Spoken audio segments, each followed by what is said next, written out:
Graham Hoete, kai toi Māori, kai hoahua. Ki te tini, ko Mr. G tōna ingoa, I tipu ake I kawerau, engari no mōtiti. Ā, e kite ana mahi toi, huri noa I Aotearoa.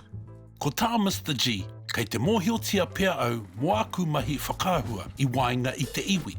Tai atu ki ērā mahi aku kei ngā tiriti. Ki ahau, kei te tirohanga ke te mana whakawhitiwhiti. I roto I ana mahi, whai wāhi aia Graham ki te hanga toi mā etahi o ngā toa tākaro, pērā I a Dennis Rodman. Ā, I nā tata nei, ko Star Wars. Nāna I whakairo he pōtai Boba Fett. I ki mai a Graham, he moi ia tēnei kua tau. Mai rā no au e whai ana I a Star Wars, ā ka hoki ōku mahara ki a kutuhinga o Boba Fett ki taku puka pāngarau I a au I te kura tuatahi o Kawerau.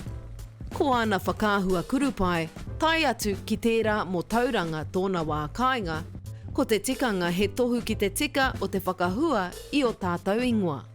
Ko tāna, kua pōrea taku rongo I te he o te whakahua. Engari, I whai wāhi tērā mōku, hei ako me pēhea te tika o te whakahua.